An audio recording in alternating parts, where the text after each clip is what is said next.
All right. Black Power, I'm in the house. It's that time, family. I know. It's that time. I want y'all to wake on up. Come on up out your slumber. Uh-oh.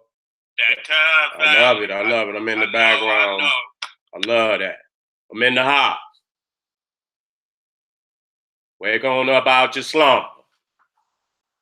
You understand what I'm saying? And it ain't all, and I ain't talking about the physical. I'm talking about the spiritual slumber, the mental slumber. It's time to wake up. The general is in the house, family.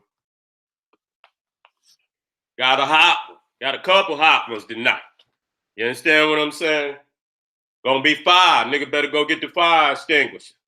You understand what I'm saying? Get that motherfucker, put that 911 on speed dial. There's a lot of motherfuckers gonna be running up out of this motherfucker tonight with their ass on fire. Woo! Straight up, ain't playing no games. Today, you know, I'm on Sarah and the general. After I leave here, I'm going over on the general, where I'll be doing, you know, we're gonna be talking about the Farrakhan Bank. That's right. And we're gonna be talking about the monopoly of social media. Okay. And most definitely that's gonna be one you just ain't gonna want to miss. You know, niggas run for controversy. And I'm not on there just to get, you know, I'm on there with the hardcore facts. So you understand what I'm saying? And I'm there to break backs with the hardcore facts. So have your ass in the place. Don't miss that. And this one today is most definitely a hot potato. Okay, so if that motherfucker, they say that motherfucker hot, you just throw that motherfucker. You know what I'm saying? You get that bitch out the oven and that motherfucker too hot, you get, woo! You got to let that motherfucker go. And this gonna be one of those, and it's an extension of the God deception. Did God create man or did man create God? Okay? And this right here gonna cut right on off into that. Because, you know, the reality of the matter is, and for all my peoples out there, I don't even have to go in, you know, I guess I do have to do it. You know what I'm saying? Just to, you know, if you're on the general page, y'all niggas know, you know, to subscribe. Cause y'all know the general is lit and live. And if you hit that notification, baby, because the general is a hella fine, electrifying motivation. God damn it, you see that thumb down? You like it because you love it, nigga. Straight up. You already know, and I shouldn't have to go over that shit too many more times, because you ain't fucking with the general. What the fuck you up here for? Y'all niggas up here just to get some goddamn, you know, watch the hip hop news and shit. Y'all niggas ain't about no liberation. Y'all niggas want to hear the hip hop news. Wendy Williams and Kodak Black and all that silly shit. That's what you want. That's what you want. But today we're going to be dealing with Egyptian, Persian, and Greek deities worshipped in the Bible. Okay, and this is going to be part one. I'm going to have to go back and then put part one. Because this right here is just, I mean, once you sit back, just like when I went over the God concept, once somebody break it down for you, you understand what I'm saying? Matter of fact, let me go in my chat and see if my moderators in there. If it ain't no moderators, that's okay. I'm going to keep on moving. Make sure y'all get on over to the general too, because I'm going to be going right on in. I'm going to try to, you know, matter of fact, I ain't going to, you know, I'm going to come in every blue moon to see if the moderator's in there. The moderator ain't in there, I'm going to keep it moving. Because they can't stop us. I was at the spur of the moment, and really wasn't at the spur of the moment. I was doing the research. Now, the reality is, in which most niggas, you know, biblical, you know, zealots and all of that, regardless to whether they Muslims or Quran, been on the Quran, gonna get on all this shit, because it's all the same. They claim that these books were either inspired by God. The Quran say it was written directly by God. And then Moses and all that shit, they say God stuck a goddamn finger through the sky and wrote the goddamn 10 commandments and this, that, and the third. And so they saying these books are inspired by God. Okay, but what I'm gonna go in and show you is that mythologies. Now, these mythologies come from quote unquote pagan sources. You understand what I'm saying? And in the Bible, it speaks, don't go the way of the pagan. Don't go the way of the heathen. But goddamn, all the shit in the goddamn Bible can be, you can source it back to a pagan mythology. So I'm saying, goddamn, God can't be no more original than that. You understand what I'm saying? If this shit was really the word of God, the question becomes, why would God replicate that which was already created by man? That's a very serious question. And I'm going to ask you that again. You understand what I'm saying? Why would God replicate that which was already created by man? God, see, when I think, and I understand that there is no God, that there's no man sitting in the sky on no toilet stool, taking prayers and handing out blessings and shit, this, that, and the third. You understand what I'm saying? We understand that that is man's theory on what caused this, creation to be. But it's only a theory.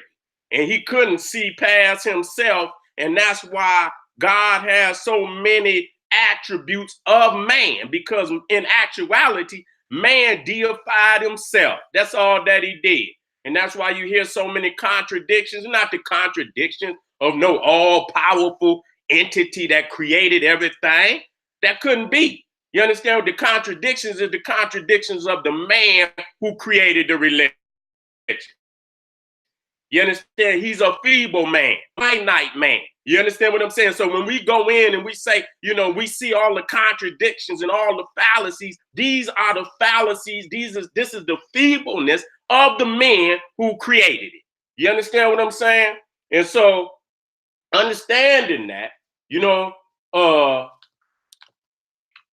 the question, another good question that's going to come out of this, you understand, is that once I show you the replica, God is actually the replica. You understand? The pagan, which you claim is the original. It preceded God's replica. Okay? You know what I'm saying? Just like we got, Samson and Hercules. You understand what I'm saying? People didn't sit back and just lay it on now.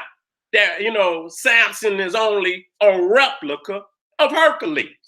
You understand what I'm saying? But if you get caught venerating Hercules, the Christian gonna call you a pagan. But Samson is only a replica of Hercules. So the question becomes, how is God's replica, okay, holy, but the original concept of man is pagan? How is that? You understand what I'm saying? If how is God's, and when you replicate, that means you biting, nigga. I'm just gonna say what it is. You biting. You biting, nigga. You biting. Okay. And when I think of this God concept, now this is my own concept, but I'm gonna use my logic. When God creates something, God created the universe. Man can't replicate that. You understand? So when God create things that cannot be replicated. You understand what I'm saying? So why is it that when we go in these books and they claim to be God's word, that God is actually replicating, concepts of men who he supposedly created? Don't make no sense to me. Don't make no sense to me. So, the thing is, and we talk about this Holy Bible, how can so many pagan concepts be in the book, and it still be holy? I don't understand. Holy means pure, unmixed. That's what holy means. It means pure and unmixed. You know what I'm saying? Unblemished. But if I can go in it and find concepts that you claim to be pagan, how in the fuck can the book still be holy? Those are three serious questions that I'm asking, the public out there, whether they be Christian, Muslim, or Jew, or whatever your persuasion may be, whatever denomination you may be. And nigga gonna find a and God meant, now here come the nigga, and God meant, well, motherfucker, if you know what God meant, you God, nigga. God damn, you know what I'm saying? You explain God better than God explain himself. Well, God mean, motherfucker, shut up. Please. The more you open your mouth, you know, the more you make the information that I'm saying more plausible, and people can understand even more what I'm trying to say. Because people will step the fuck, and you're supposed to be a finite creation of God. And God, as soon as we bring up a contradiction, you got all the motherfucking answers. Well, God meant, and God meant, and God meant. Well, you God, nigga. You God. And you know better than God, goddamn it. And I guess that's why they got so many goddamn versions of the Bible. And, you know, they edit it out, you know, and the only one that's holy is the one that God sent. If a motherfucker put his hands on it, it's no longer holy. You understand what I'm saying? If you didn't edit it and whatever, the only thing that could be holy is that which God sent. Anytime a finite man or anything put their hands on it and change it or do whatever, it's no longer holy. Okay? I don't see how motherfuckers think they could do better than God. So today, what we're going to be doing is showing, part one, some of the clear pagan mythologies. You understand what I'm saying? And they cut and paste out of, you know, so many religions and, you know, so many mythologies, whether it was Persian, Mesopotamian, took from there, clearly took from there, took from Egypt, because everybody took from Egypt. You understand, one way or another. So directly or indirectly, you was taken from Egypt. If you was taken from Persia, you still was taken from Egypt because the Persians took from Egypt. So you was taken directly or indirectly from Egypt. But you got, and clearly in the Bible, you clearly got Mesopotamian, Persian mythology. Then clearly you got Greco-Roman mythology. And then you got Egypt. Now those are probably the three main big, you know, the three biggest nations from whom they, you know, took from. You know what I'm saying? And plagiarize, and basically plagiarize, because that's what all religions do. If you study all day, all they do is cut and paste. Take something from over here, just like Islam. Took a little of the Bible, you understand? Took a little of that, took a little of the Old Testament, took a little of Zoroastrianism. You understand what I'm saying? Took, and then added their own interpretation, you know, like the icing on the cake. You understand what? And sold it as Islam. But no religion is pure. Where the only religion that never was the original concept coming out of Africa, because we the oldest, and because we the oldest, there's nobody before us whom we could take from. So we the first. You see what I'm saying? And so let me go on and set this on up. How we doing out there? How we doing on? I see family coming on in. How we doing on out there? Uh-oh. All right, King Oz is in the house. All right, that's what's up. I see I got my good brother King Oz in the house. Is he by himself? Okay. Okay, Notch Born King. What's up, good brother? I see my brother in there. I'm about to make him a moderator. What's up, Notch? What's in you in the house, baby? You on deck. You on deck. That's right, TAC, nigga. Total African Control. You on deck, bro.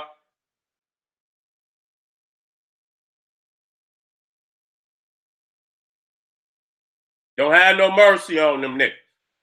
You understand? If a nigga sneeze, if that motherfucker ain't down with the gas, get his ass up out of here. Got King Oz in the house. All right, I got two silverback gorillas in the house so I can keep moving.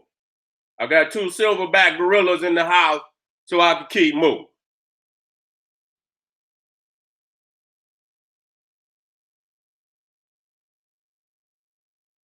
Let me line this on up. I'm gonna start about right here, cause I know do I need them? Yeah, I need them. Yeah, I need them. I need all that. So I could just, you know, I could bring that down. Let me bring that on down. So when I get to operating on these niggas, I'm gonna operate like Imhotep, nigga, the first surgeon that ever walked the planet Earth. Let me operate. I'm gonna just throw that right there, and then I'll just come on and do what he do. Know what I'm saying? I'm gonna make it plain to you today, straight up. Seti don't play. When I say I'm the greatest motherfucker teacher on the planet, I don't borrow this shit right here, nigga, original. You understand? I don't borrow from no motherfucking body. You might get a quote here and there, nigga, but right here, nigga, the general come like the general. You see what I'm saying? Here we in the house. Let's go.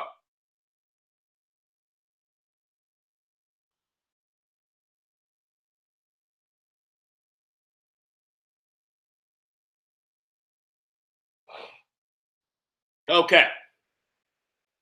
Now, we're in the house. Okay. Now, if we in the book of Joshua, and I want to bring a clear understanding real quick that they, in the Bible is so much information that prove exactly what the Black Power community been teaching on their ass for so long. And people say, why do we use the Bible? Man, the Bible, it destroys its goddamn self. I'm so glad they put the shit they put in there just so we could use it against their ass. You understand what I'm saying? And so, goddamn it, one of my greatest weapons is the Bible. You understand what I'm saying? Because, goddamn it, I got you on record. Bitch, you nigga, I got you on record, motherfucker. You know what I'm saying? I get them old ones, nigga. You understand what I'm saying? Just so you can't motherfucking wiggle out of nothing. Because you niggas these crackers try to make a new Bible every day.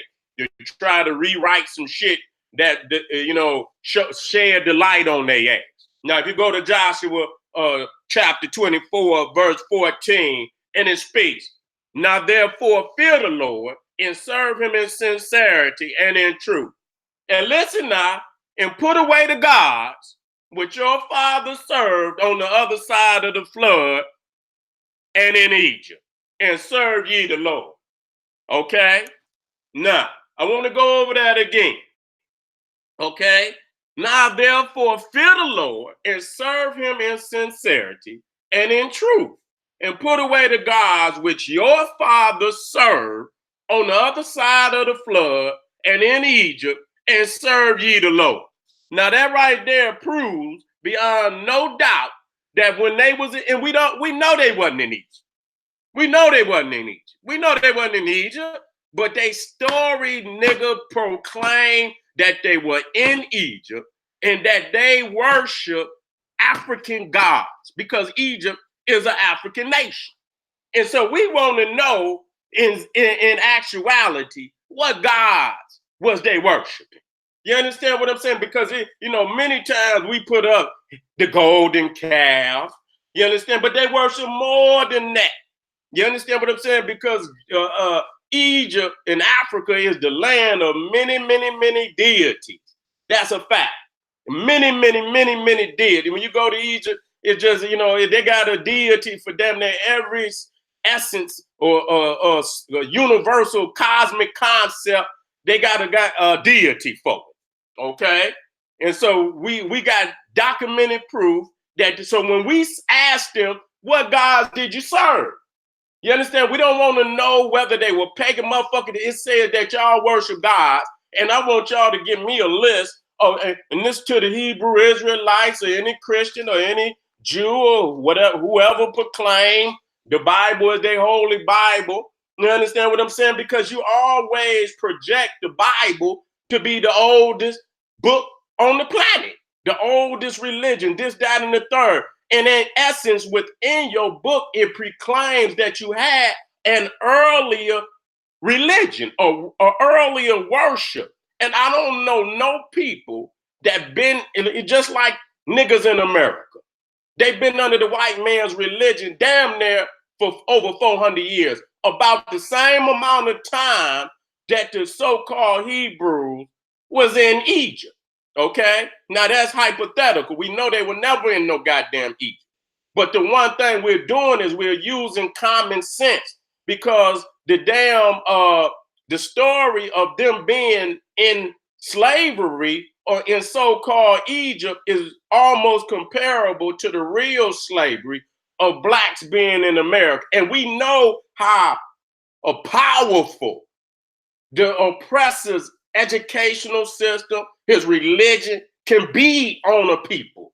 And so when we go around and we check, the majority of blacks in America are Christians.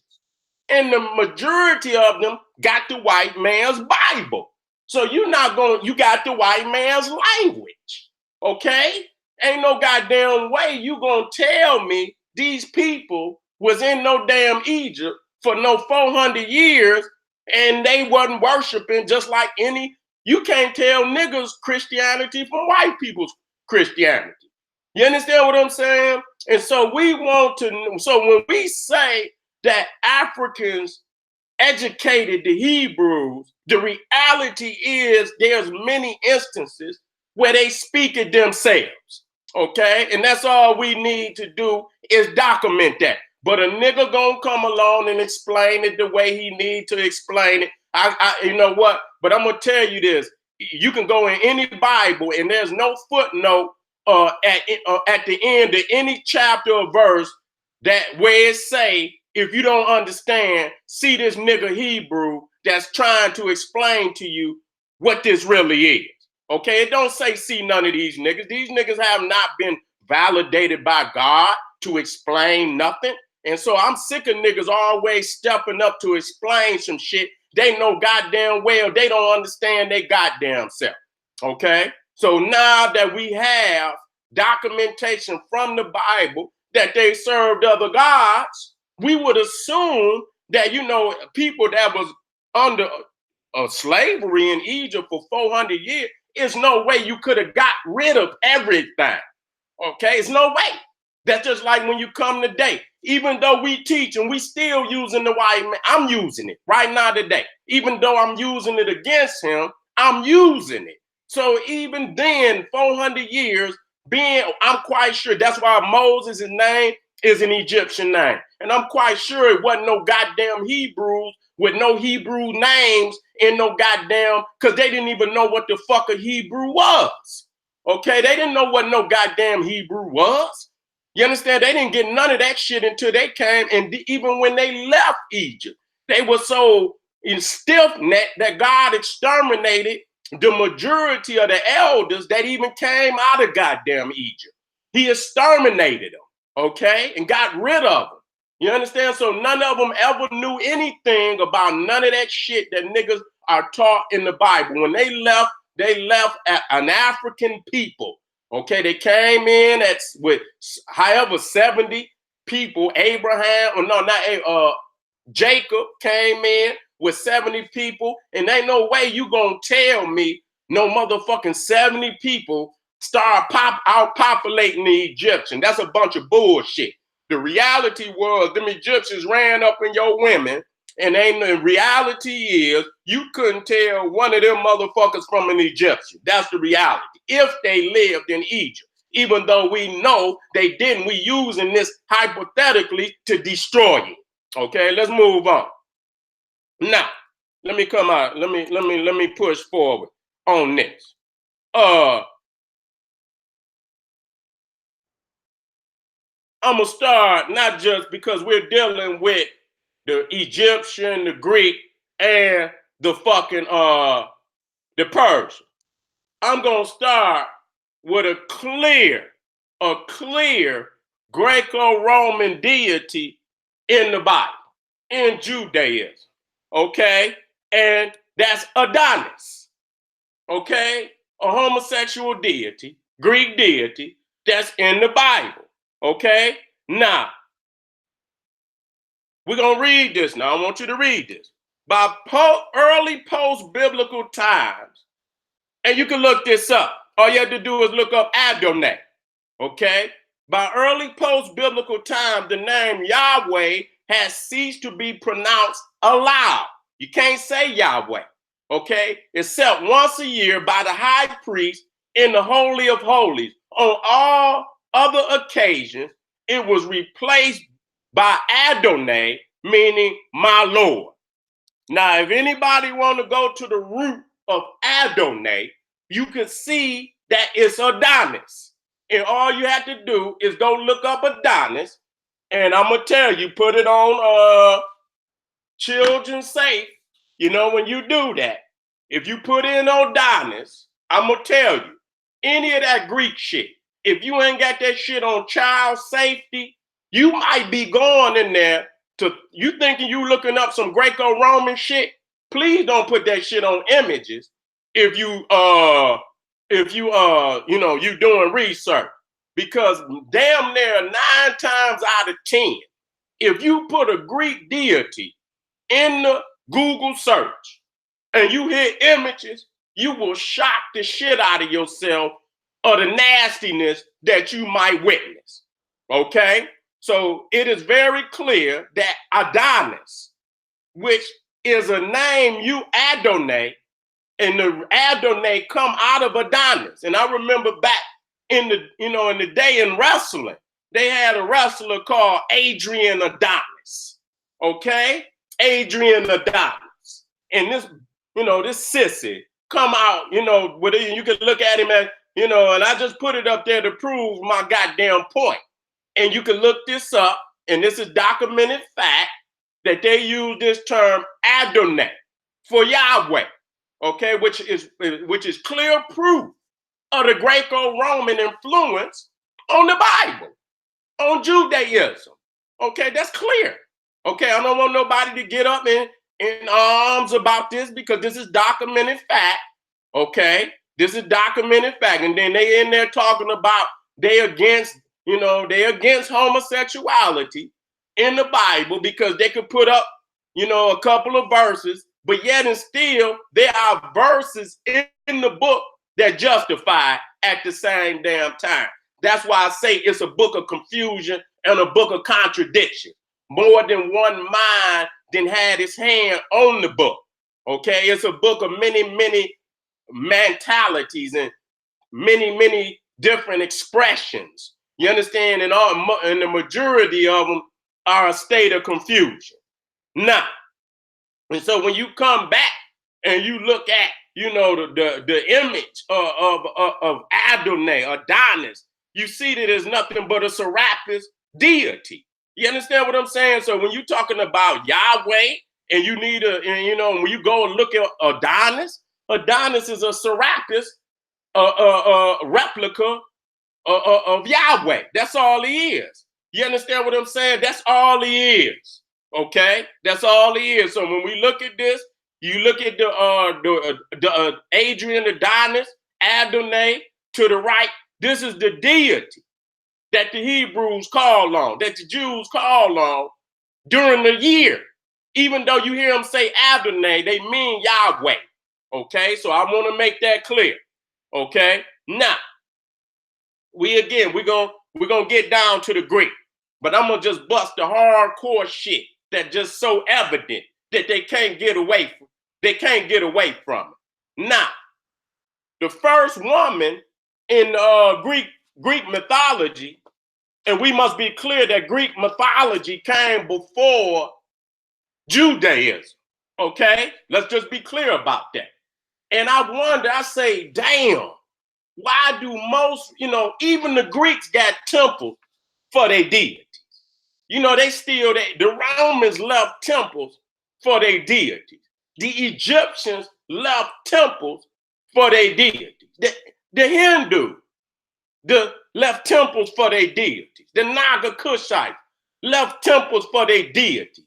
Even the Mesopotamians, even, you know, left temples. There's temples at Persepolis. They left temples for their deity. The only so-called group from history that don't have no temple for their deity is the Hebrews and the Arabs. They up the same, you know, and the Arab. You understand what I'm saying? They the only ones that ain't got no temple for their deity. But yet and still they say they lived contemporarily with these other groups. How the fuck is you gonna live contemporarily with these other groups? You don't have no tombs. You don't have no temples. Not even one in that shit in Jerusalem is not no temple of the Jews. That temple was supposedly built by Herod II, which is a Roman a governor. Okay, he was not. So why? And then he was an oppressor of the Jews, so-called Jews. And so while they over there whining on the wall that was built by one of their oppressors, I don't understand that. You understand what I'm saying? That's just like us going down to goddamn the Washington Monument and praying and crying on that.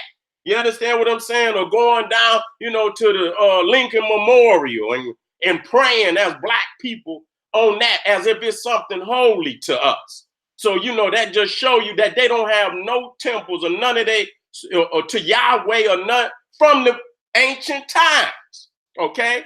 And so that just proved the point that they never existed.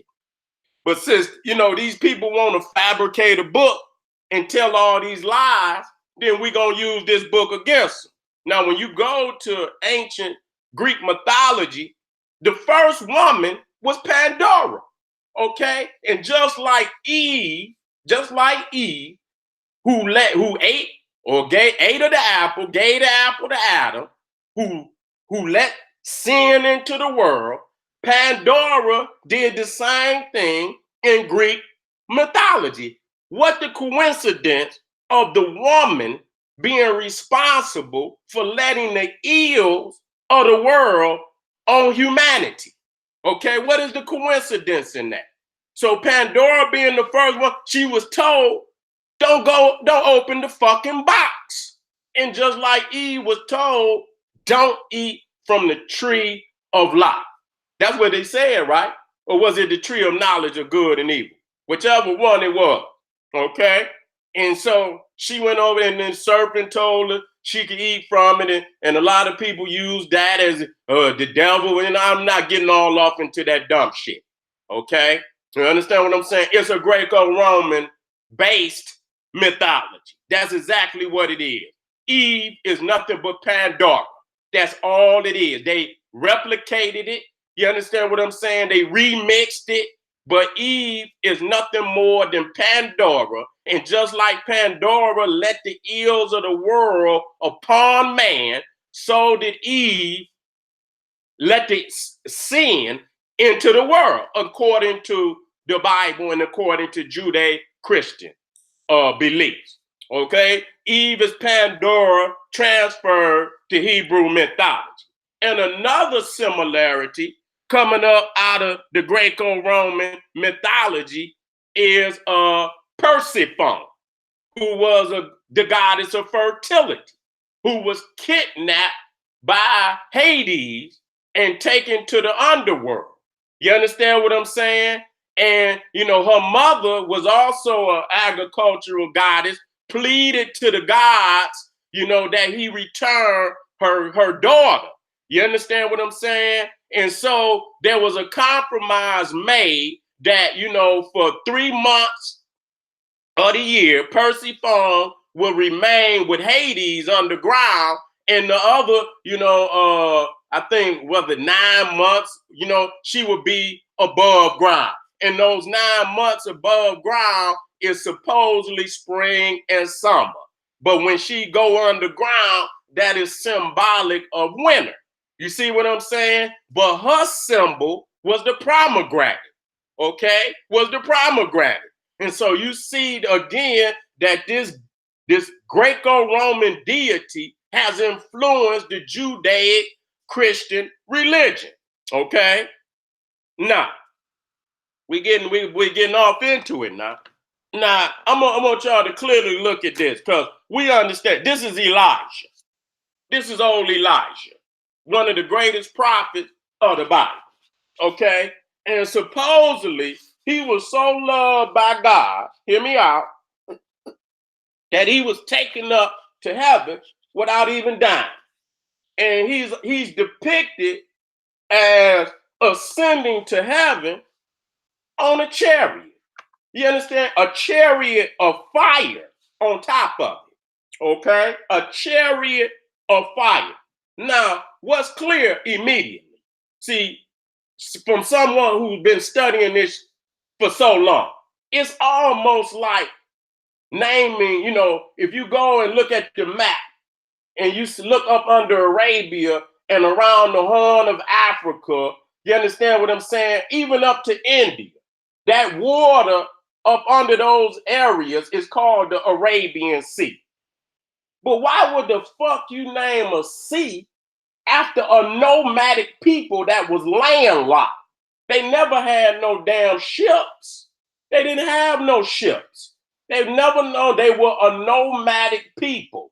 And so again, when you look at this concept, even when you go in the Bible, you don't hear them motherfuckers riding on no goddamn horses. You understand what I'm saying? If you do, it was late in the game after they came in contact with certain people. But when you read about the early so-called fucking Hebrews, even Abraham, that motherfucker walked from Chaldea all the way to the land of Canaan. Goddamn, how the fuck? If he had a goddamn horse, don't you think he would have rode on that motherfucker instead of walking? Even Jesus, all you hear about that nigga walking from this town to that town. You didn't hear about him riding on no goddamn horse. So the horse was not even a component of the Hebrew culture. Yet and still, Elijah ascends to heaven on a chariot. You got a foreign concept there, and you got to see what it is. Okay, now when you come over here, we're looking at Apollo. Okay, Helios, which is a Greco-Roman deity. You understand what I'm saying? Who is symbolic of the god of the sun. And you the sun behind him, and you see him riding on a chariot. Even the Greeks was basically foreign to chariot until they coming in contact with the Persians and the Egyptians, who clearly the Africans invented the chariot. But it is an instrument of war, and so we didn't use it like the Greeks and the Romans used it, who was just a warmongering ass people. You see what I'm saying? When you look at our people and look at our divinity and our spirituality, our deities rolled across the celestial sky on arcs because we were a people of the water. And so we were a spiritual divine people. So we didn't use instruments of war to define us, ultimately define us. So when you look at this and you see Apollo riding through the sky, and then come back and look at Elijah on a chariot, and then they use 4 goddamn horses, no different. Nonetheless, it's the same concept. And if we read from Isaiah 66:15, it says, "For behold, the Lord will come in fire, and his chariots like the whirlwind, to render his anger with fury and his rebuke with flames of fire." Now, number one, just like I say, when we discussing God, that man created God, and he infused within the God concept his own mind. How the fuck God got chariot? When goddamn chariots was invented by the Africans in probably the Middle Kingdom, or you know what I'm saying, or the New Kingdom, it wasn't always with man. So it's a man invention. And so you saying God, but God supposed to been here, you know what I'm saying, from time immemorial. So what the fuck was God riding on before man created chariots? God damn, y'all niggas got to wake up out there, man. Straight the fuck up. That's a man concept. That you know, when you anthropomorphize the God concept, you add attributes of man to God. You understand what I'm saying? This is not something that God said. This is what man said of God. There is no God, but I'm just saying how the God concept is created. It's given all the attributes of man. So when you read Isaiah 66:15, you can put that right up under Apollo. Now, Apollo came before the Bible. You can go to Greece and see temples to Apollo that are older than any Bible, any Moses, or any of that. So the Greeks preceded the Bible. That's clear. They preceded that. So for behold, the Lord will come in fire, and his chariots like the whirlwind, to render his anger with fury. Now that's very clear. And I'm going to bring that up when I'm talking about Zeus, because he's always in anger. He's always in fury, just like Zeus, who is a god of anger and a god of storms. That's very clear. When you look at the Judeo-Christian God, Yahweh, he falls right in the mold of Zeus, of Thor, of Odin, all them gods of storm, gods of rage, gods of anger. See, these motherfuckers is crazy. See what I'm saying? So he falls right in that mold. Okay, and this right here is another kind image of Helios. Now, here's another depiction of Elijah going up to heaven. Now, clearly you can see the Pegasus. You see the winged steed. Now that's Greco-Roman. And you don't see that in the Bible, but they cannot leave those mythologies that they were first introduced to. These were the earliest mythologies that they were introduced to, and all they did was take that as the foundation, brushed over, the Greco-Roman religion. You understand what I'm saying? Added some new material, and then resell it to the world as a new religion, which is not. So when you look at the winged steeds that Elijah is going to heaven on, it's no different than a Pegasus. Okay? I mean, this is supposed to be God. How the fuck is God? Why would God replicate that which was already created by man? When I look at the universe, man cannot replicate the earth. Man can't replicate an earth, a living earth with all, this type of life on it. The shit that the God supposedly create, nothing can replicate. So if God is the original of all things and the power is obstinate and beyond imagination, why would I believe God created some shit like this when it was already here, created by man? Why would God bite off of man something which he created? You understand what I'm saying? That don't make no damn sense. This is the concept of a man. Again, we're looking at Elijah going up, no different than Apollo, no different than Helios. You see what I'm saying? And on this one again, you see the winged steed, which is Pegasus. That's all that it is. So I done already showed you Adonis. I done already showed you Pandora. I done already showed you Persephone. Now I'm showing you Pegasus. I showed you Apollo. I'm showing you Helios. These is all the Greco-Roman I'm already showing you. That's in the book. And a lot of people say, oh, well, these is images, nigga. We just read it. A lot of people say, oh, they try to play the Catholics off. Where the Catholics got all them statues. Bitch, we can go in the Bible. We don't even need the statues. You understand what I'm saying? We got the chapters and verses that verify it nonetheless. So I don't want to hear nothing that the Catholics got up. Motherfucker, even if you take away the Catholic ceremonies, even if you take away the Catholic statues, if you use the Bible itself, it's enough verification in there to see why they made the statues look the fucking way they look. Because the verification is in the Bible. We don't need the statues and ceremony. So the Protestant think they got one up on the Catholic. Bitch, all y'all in the same boat. Straight up. Let me keep it moving. So right here you see a Pegasus, a winged steed, and you go back and see this is the same image that's used with Elijah. Now we're talking about the unicorn, okay, which is another Greco-Roman mythology, okay? It's in the Bible. How the fuck did a unicorn get in the Bible? And then do you understand that the unicorn is a symbol for Jesus? Go look it up. Go look it up, nigga. If you don't believe it, go put in there Jesus and the unicorn, and you will see that Jesus, the unicorn, is a symbol for Jesus. You know why? Because the Greco-Romans created that shit. Okay, your daddy is Constantine, my nigga. Okay, the Serapis Christianity was created first by Constantine. That's your daddy. Who was your daddy? That's Constantine. So when you go to Numbers 23, verse 22, you see God brought them out of Egypt. He hath as it were the strength of a unicorn. Wait a minute. Let me read that to you again. It says God brought them out of Egypt.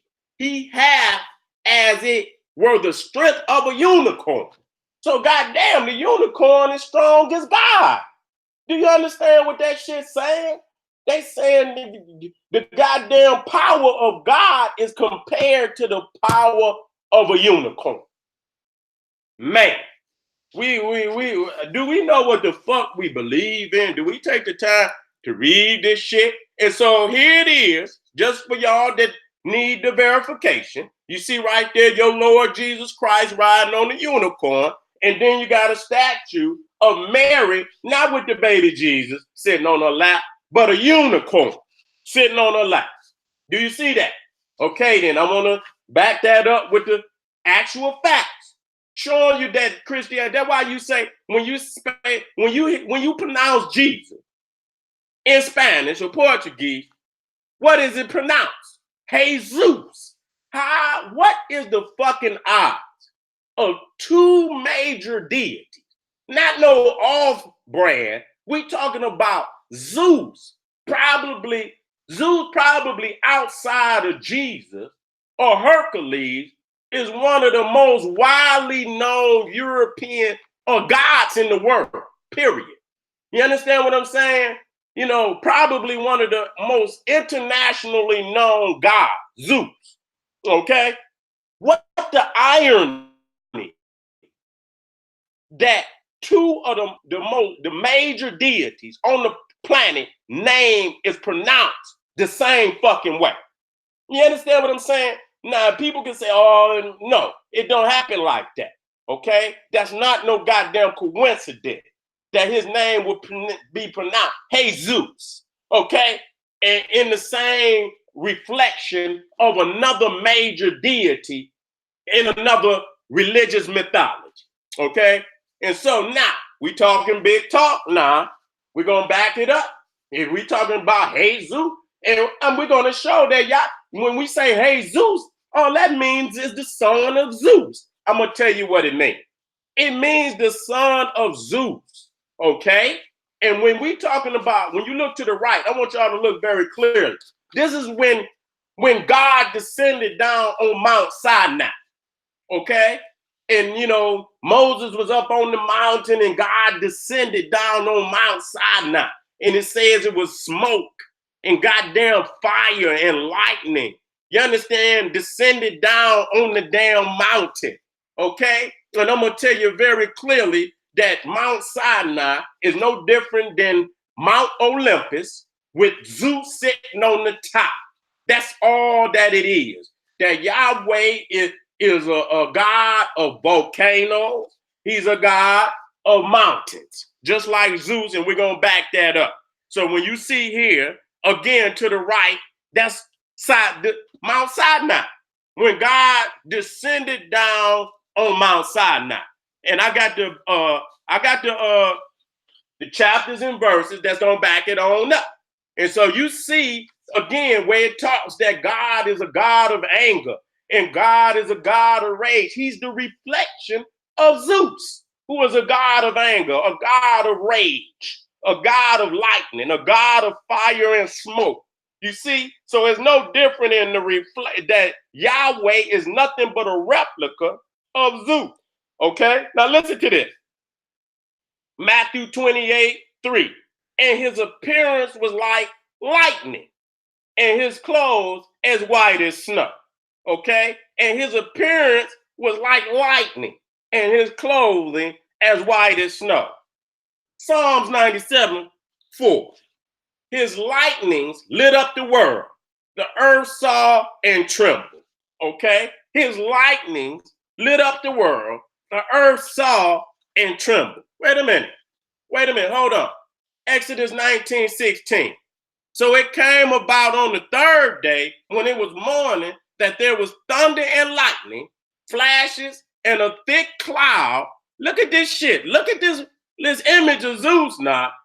flashes, lightning flashes, and a thick cloud upon the mountain, Mount Olympus, and a very loud trumpet sound, so that all the people who were in the camp trembled. I want y'all to go over this again, because you got to understand that he's on Mount Olympus. Okay, he's on Mount Olympus with his smoke, with his lightning, with his storm. You understand what I'm saying? With his thunder. You understand? So it came about on the third day when it was morning that there was thunder and lightning flashes and a thick cloud upon the mountain and a very loud trumpet sound, so that all the people who were in the camp trembled. Okay? Zechariah 9:14. Then the Lord will appear over them. And listen, and his arrow will go forth like lightning. Okay? And his arrow will go forth like lightning, and the Lord God will blow the trumpet and will march in the storm winds of the south. Okay? So we're looking at Mount Olympus. Now, I'm gonna tell you straight up. When most people create an image of heaven, it's only a replica of Mount Olympus. Whether they put the motherfucker, because many times they'll show you won't even see the mountain. You'll see the clouds and shit. And I'm gonna show that. You know what I'm saying? So when you look at all these mansions that you see on Mount Olympus, and Jesus say, man, my father's house is many mansions. You understand what I'm saying? He's talking about Zeus. Wait a minute. Now, another deity, because I'm going to come back to that, another Greco-Roman deity is Vulcan, or which they call Hephaestus. Okay? Now, he lives in Mount Etna, and he's the god of fire. He's the god of volcanoes, and he's a blacksmith. He creates all the weapons of war for the gods. So he's down there with that fire, and you know how blacksmiths melt the iron and shit, and create weapons and shit of iron. And so he's inside of Mount Etna, and so you see Mount Etna is also a volcano. You understand what I'm saying? So when you come back and you talk about the fire of Sinai and the lightning, is also symbolic of Vulcan and Hephaestus. Okay, and I'm gonna get into that. So you see that Mount Sinai is in the Sinai Peninsula. This is where Moses, and this is an actual picture of them showing Moses up on the mountain with the 10 Commandments, and that he saw God face to face. And I'm gonna show you a bigger picture. Where that bigger picture at? It'll come up. Okay. Matter of fact, let me get it on up there so it can have the effect I need it to have. There you go. There you go. Let me bring this on up. Let me bring this on up.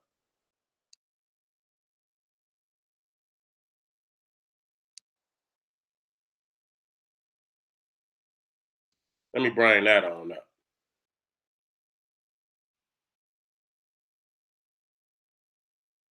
Let me bring all that on. Let me bring all that on up. All right. Okay. So you see, again, so that's Vulcan. You understand? You see him with you see him, and that's all, in ancient Egypt, that would have been Ptah.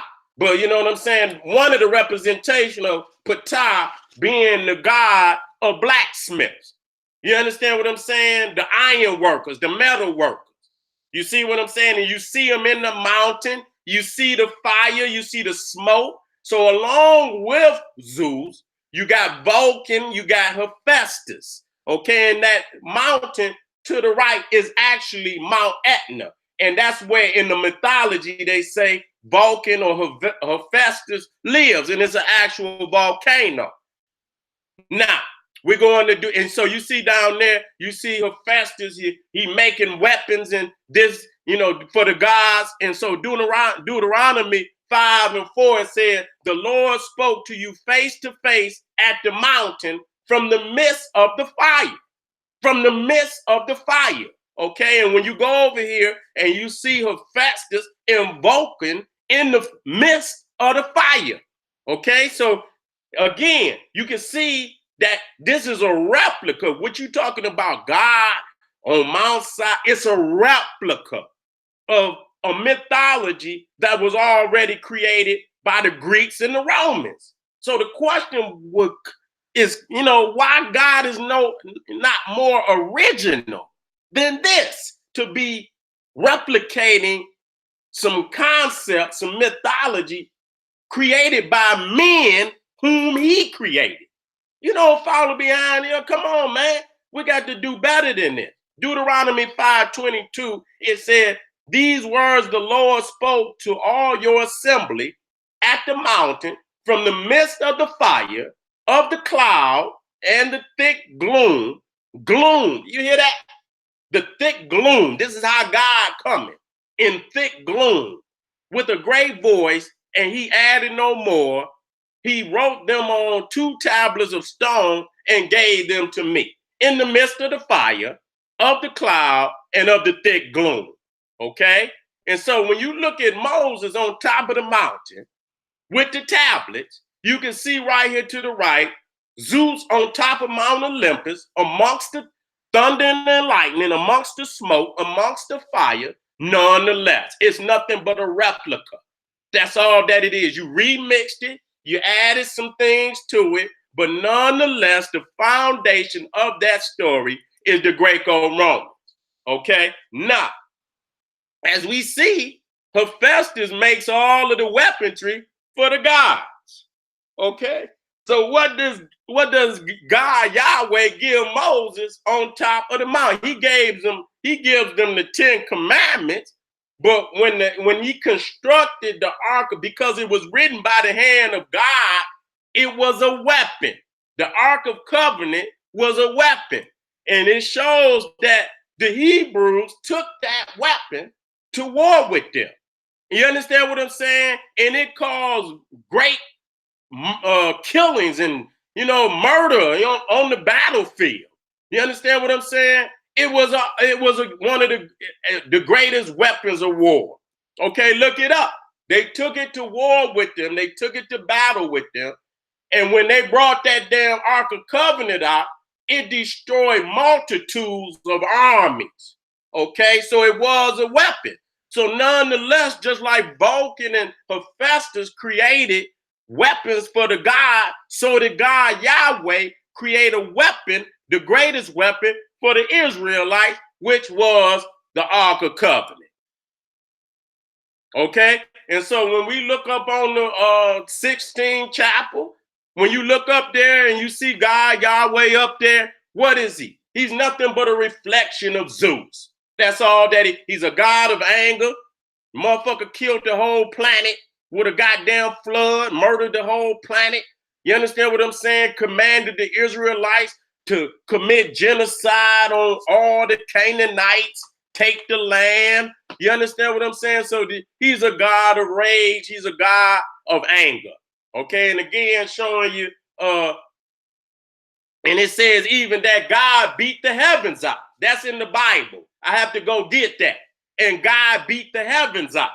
You understand? Just like a blacksmith. I'm going to get that and bring that in. And again, showing you that he's nothing but a replica of Hephaestus and Vulcan.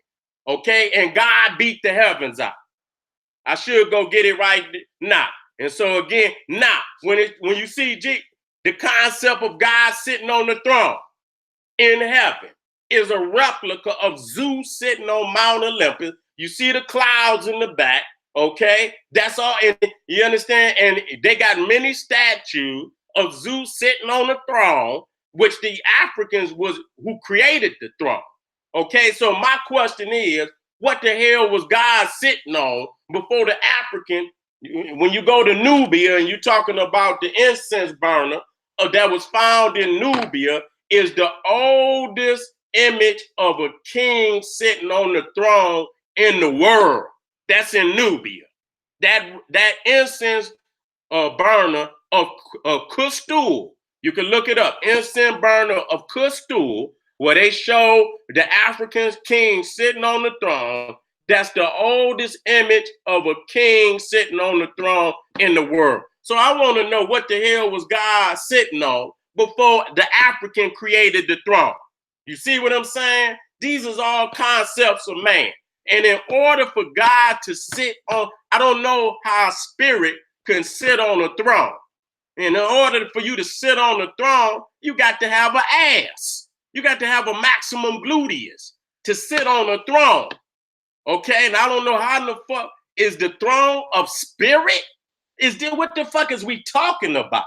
You understand what I'm saying? So if it was a physical throne and use a spirit, I thought spirits walk through walls and shit. Would the goddamn man fall through the damn seat? Or I don't know how that works. But that show you when you mix physicality with spirituality and don't balance the understanding of what the fuck you doing. You understand? That's called contradiction. Okay? And so again, you see to the right, God sitting on the throne, nothing but a replica of Zeus sitting on the throne on Olympus. And so this is Olympus right here. This is Olympus and all the mansions and all that. And in the same thing, you come over into heaven.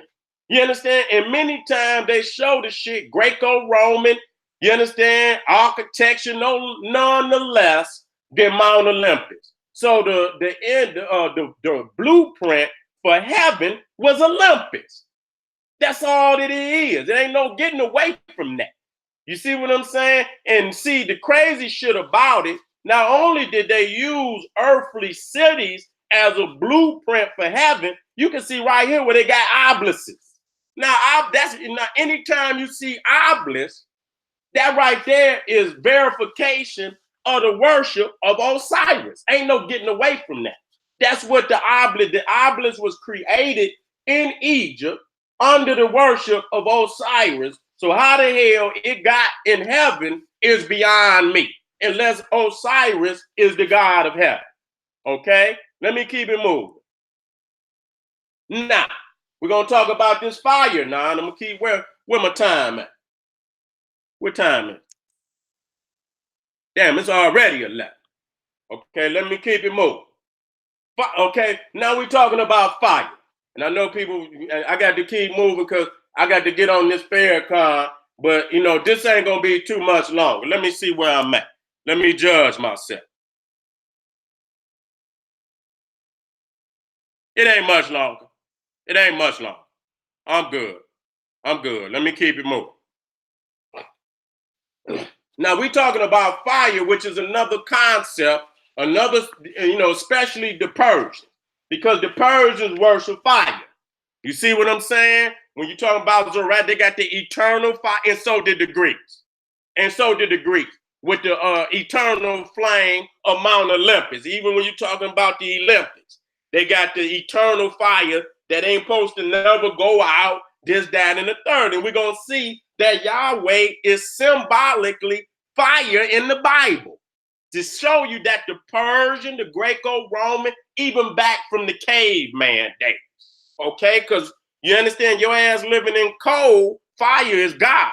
Bottom goddamn line, fire is God to the man living in ice. Okay? So fire is seen as the supreme symbol of purity, and sacred fires are maintained in fire temples. So if you go to Iran, you're dealing with Zoroastrianism, they got fire temples over there. These fires represent the light of God, Ahura Mazda, okay, which is at the bottom. And so automatically you already see the winged sun disk of Amun-Ra. We already see that. Okay, so we see that the Persians is an extension of the Nile Valley worship. Okay, the fire represents the light of God, Ahura Mazda, as well as the illuminated mind, and are never extinguished. Okay, no Zoroastrian ritual ceremony is performed without the presence of a sacred fire. Okay, now Exodus 3:2-3. The angel of the Lord appeared to him in a blazing fire from the midst of a bush, and he looked, and behold, the bush was burning with fire, yet the bush was not consumed. So Moses said, I must turn aside now and see this marvelous sight, why the bush is not burned up. And when the so-called Exodus happened, a pillar of fire supposedly led the Israelites out of Egypt. Not only led them out of Egypt, but led them across the desert. You understand what I'm saying? This was a symbol of God. And we just read when in Zoroastrianism, which is the worship of in Persia that existed, Babylonia that existed before the Hebrew. Okay, Abraham supposedly came out of Ur of Chaldea. Okay, so this type of worship would have been going on before there was ever a Yahweh or any of that. This is where they come up out of. Okay, Nehemiah 9:12. And with a pillar of cloud, you led them by day, and with a pillar of fire by night. Okay, a pillar of fire to light for them the way in which they were to go. Nehemiah 9:19, you in your great compassion did not forsake them in the wilderness. The pillar of cloud did not lead them by day to guide them on their way, nor the pillar of fire by night to light for them the way which they were to go. Okay, now, okay, this is Numbers 9:15, because we're going to get to this. Right after these, you're going to hear and see the verification. Now, on the day that the tabernacle, now this is where, when they set up the tabernacle, this is the sacred tent, and, for the Ark of the Covenant. So this was their temple at the time. They didn't have no brick temple. They just had tent, and they had a measurement of, and I think a fence around the tent with a fire, a cauldron of fire in front of the tent. And it says that God descended down on the tabernacle in the form of a pillar of fire. Okay. Now, on the day that the tabernacle was erected, the cloud covered the tabernacle, the tent of the testimony. And in the evening, it was like the appearance of fire over the tabernacle until morning. So it was continuously. The cloud will cover it by day and the appearance of fire by night. So when we understand this fire, the cloud, we understand the fire. This is all symbolic of the Vulcan, of Hephaestus, of Zeus, who is a god of storms, of lightning and thunder and clouds, dark clouds. Because when the thunder and lightning, here come the dark clouds. Okay, and so I think after this, I'm gonna bring it to the, and I could come back to this because it's just more information. The Lord spoke, Deuteronomy 5:4, the Lord spoke to you face to face at the mountain from the midst of the fire. Now let me come on over here. So when you go to Zoroastrianism and you go to these temples of fire, you can see right there on the temple is a cauldron of fire. Okay, and here, this is in Iran. And this right here is a temple of fire. And the fire is forever burning. The fire never goes out. Okay, and you can even see in front of it, it's almost like a cauldron made of brick. You understand, with a fire in it. Okay, so the worship of fire is a predominantly cold climate trait. You understand what I'm saying? Because so the people in the cold, goddamn it, they got to have that fire. Okay, you got to have that goddamn fire. So that's a cold climate trait. So Mazda symbolically represents the fire that's in the fire temple in Zoroastrianism. Now that's supposedly Zoroaster. He's the prophet of the Persian religion of Zoroastrianism. And to the right, you can see the Jew. Okay, he's a Kabbalist of Israel, a rabbi, and you can see he looked no different than goddamn Zoroaster. He looked like Zoroaster daddy. That's exactly what he looked like. So you can see that the so-called Jews, the so-called Arab, all of them borrowed from Zoroastrianism, who in turn stole from ancient Egypt, okay, and remixed it. And so what I'm saying, so religion comes out of religion, comes out of religion, come out of religion, come out of religion. Everybody's just taking and cutting and pasting. And so ain't no goddamn no religion except the original spirituality, which we are the most ancient on the planet. And being the most ancient, there was nobody before us for us to take from. And plus, we were the pinnacle of all spirituality and divinity on the planet. So nobody preceded us. Everybody came after us and borrowed from us and stole from us and took from us and replicated from us, remixed it, polluted it, diluted it, and resold the shit back to us in the many religions that we know of today.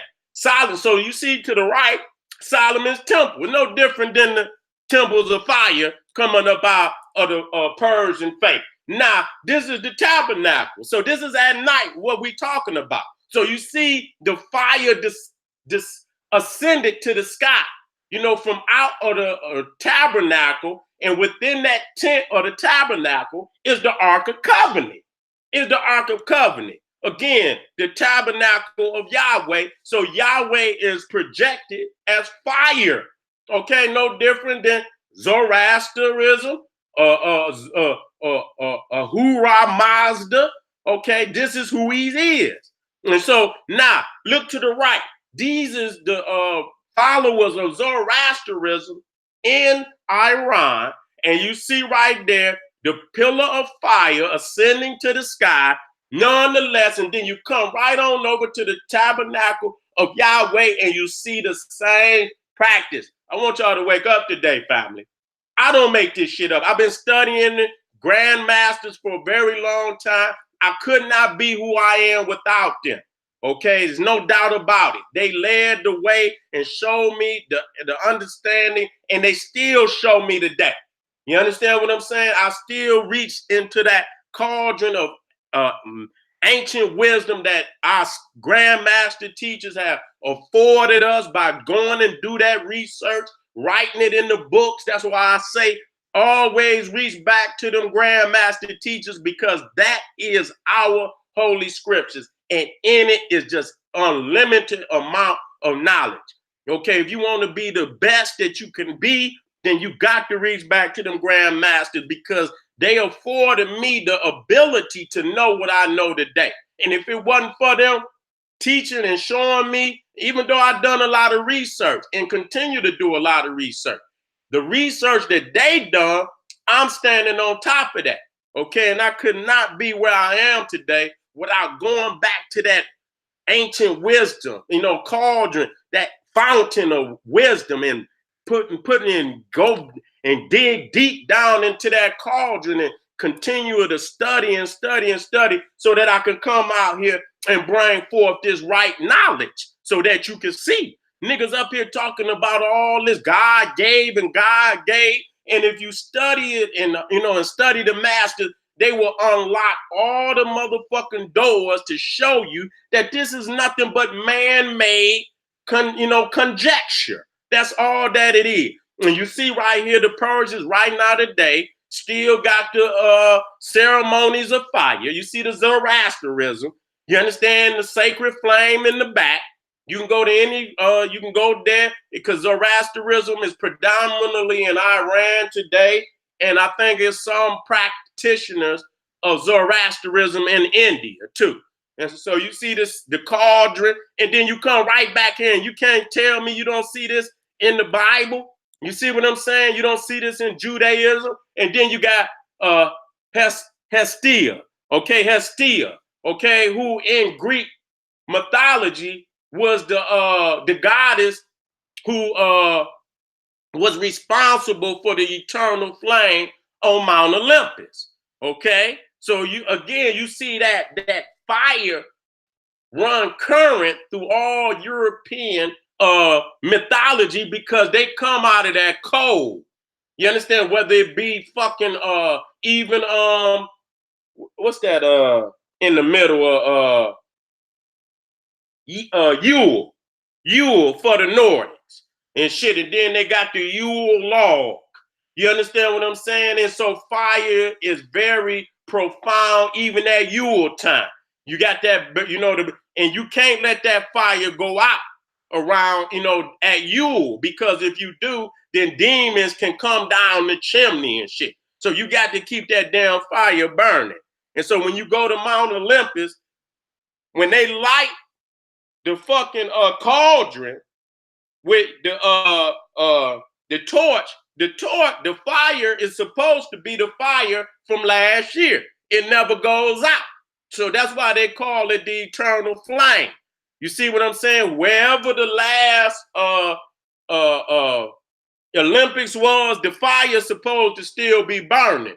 So they when they get time for the next Olympic, they'll start, you know, where, you know, somebody will light the torch from that flame, and they'll carry it. They'll keep handing it off until they get wherever the new Olympics gonna be. They'll carry it all the way to the new country, to the new cauldron, and with the flame of the last Olympic, they'll light the new cauldron. You see what I'm saying? So that runs current, and then you got the burning bush. And it says that God appeared to Moses in the form of the burning bush. And so when you put that next to the right, that's in Iran, where they set fire to the bush. And so you can see that all of the mountain and, you know, especially the volcano. You understand what I'm saying? Especially the volcano, because even the Africans worship the volcano. You see what I'm saying? I didn't get profoundly into that, but when you talk about the pyramid, we're talking about the house of rock, the house of fire. You understand? That's what pyro or pyro, pyramid, house of fire. You see what I'm saying? So again, even in the heart of Africa, we had a lot of volcanoes. You see what I'm saying? So the volcano was worshipped in ancient time, because within the study of the volcano, you find the four elements of the universe: earth, fire, air, and water. The fire coming up out of the earth, air, when you see the smoke, you understand what I'm saying? The water, usually when that volcanoes come out of the water.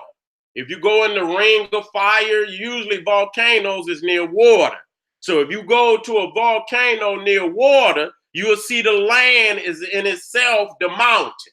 You understand what I'm saying? And then the fire coming from the heart of the earth.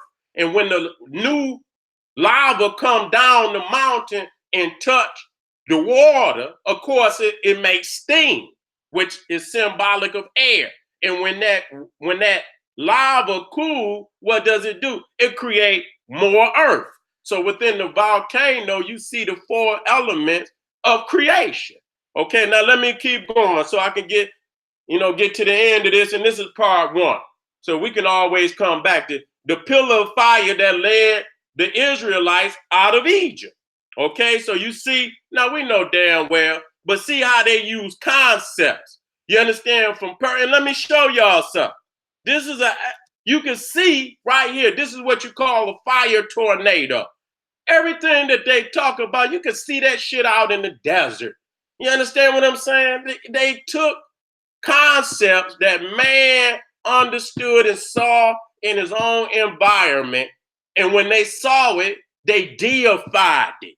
Okay? Again, showing you a fire tornado. So when they show you this shit, that fire led, this ain't nothing but a fire tornado that these people deified, being out there in the goddamn desert. Anywhere where it get hot and shit catch on fire, even out there in California, you will see a lot of these motherfuckers, if it's hot and it's dry and shit, you know what I'm saying? Shit could catch on fire. And when that wind get to pick it up and shit, and that fire and that wind is picked, you will see fire tornado. So that is not no concept that man don't understand. If he sit back and study the elements of nature, you will see that all of that shit is man created. Okay, they took elements of their own environment, deified it, made mythological stories around it. But at the end of the day, it's man created. And you can see that all of these concepts existed in preceding mythologies. Okay, now let me come on up out of this. I'm gonna get everything else in part two. I'm gonna get everything else in part two because I got to go. I got to get on this Farrakhan before the night is out. I got to get on this Farrakhan before the night is out. So this is part one of Persian, Egyptian, Greek, and Persian gods worshipped in the Bible. I'll go when I do part two. I'll touch on this again just to show you. But it's very evident when people step back, and I'm gonna ask you these questions again before I get out of here. Why, after looking at it, and we went over again. Let me make sure that I do a kickback what we went over, so you understand what we did touch on. We touched on Adonis. Okay, we touched on Adonis, Adonai, Yahweh being called Adonai, and Adonis being a Greco-Roman deity, very profound in the homosexual community. Like I said, if you look it up and you hit images, you better have that shit on safe search because you might see some shit that you just don't want to see. I'm just telling you that. That just show you what it is. So I ain't want nobody get mad at me. It is what the fuck it is. Pandora being the first woman of Greek mythology, no different than Eve, being the first woman in the Judeo-Christian mythology. Both women, opening up the sin and the ills of the world on humanity. We talked about Persephone, okay, one of the Greek goddesses who was symbolic of the pomegranate, just like Eve was symbolic of the fruit of the tree of knowledge of good and evil. Okay, we talked about the chariot of fire, which is the chariot of Apollo, Helios, okay, which we understand that there is no horses in the early Hebrew mythology. So this was a foreign concept that they took from the Greco-Roman. We also see Pegasus. Okay, we see Pegasus because many instances they show Elijah riding on a chariot pulled by Pegasus, which are winged steeds, winged horses. Then we talked about the unicorn, which is symbolic of not only God but Jesus, and that God's power is compared to the strength of a unicorn. I say, damn, the unicorn strong as God. How could you, you just learn something new every damn day. And then we see Mount Sinai, the mountain, Mount Olympus, Mount Etna, the volcano, the pyramid, where we see that, this is nothing but, there's no originality in it. It's a replica. We see that Zeus being a god of anger, Yahweh being a god of anger, a god of lightning, a god of storms, a god of fury, a god just like Zeus, sitting on top of the mountain. Then you see Vulcan and Hephaestus, which is inside of Mount Etna, the god of ironsmith and blacksmith, who creates the weaponry of the gods. And then you go and look and see that Yahweh on Mount Sinai, amongst the fire, created one of the greatest weapons of all time, the Ark of Covenant, which the Israelites took into battle. And then we dealt with the throne of Zeus. We dealt with the throne of Osiris. We dealt, in the throne of Jesus. You see him. It's nothing when you see Jesus sitting on the throne in heaven. You see Yahweh as a man sitting on the throne in heaven. Is nothing but a replica of Zeus sitting on his throne on Mount Olympus. And when you look at the replica of when they show Mount Olympus with all the Greco-Roman temples on Mount Olympus, and you look at the majority of the time, they're going to show heaven, Greco-Roman architecture. So heaven is only a replica of Olympus. That's all that it is. And then we come down to the fire of the Persians, the fire temples of Ahura Mazda, which is the god of Zoroastrianism. Zoroaster being the prophet, the god being Ahura Mazda, which is the winged sun disk, symbolized by the eternal flame.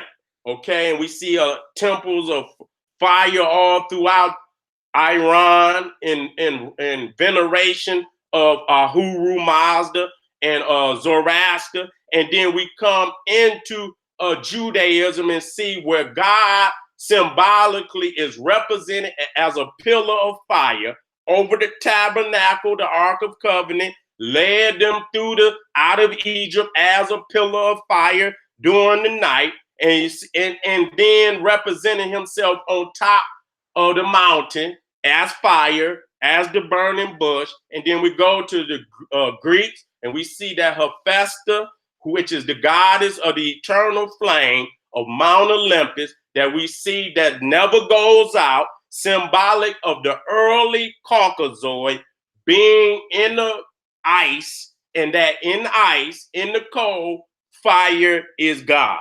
Okay? So there it is. There's the overview. And then we touched on the fire tornado. When you see this pillar of fire leading the Jews or Hebrews through the desert, through at night, that is only symbolic of what you can see in nature, which ain't nothing but a fire tornado. Many people probably out west and seen them motherfuckers. And so that's the concept when people deify their surroundings, write mythology around it, and say God gave it to them, when in reality it's nothing but the stories of men. This is part one to Egyptian, Greek, and Persian God worship in the Bible. We'll be back tomorrow for part two. I'm about to go over to the general page. We're about to go in on, I know people waiting on that, because I'm about to go in on this Facebook ban on Farrakhan. And so, family, thank you for showing up. Let me check my see if I'm still on here. How I do, family? It don't make no difference. I know I set this motherfucker on fire. All right, go on over to the general, family. It's about to get even hotter. How I do out there? Come on now, goddamn, one little flame. Goddamn. I want to set this motherfucker on fire. That's right. Put some goddamn fire. Burn the motherfucking internet up if you got to. That's right. Thank you, family. See you over at the general page. Black Pop.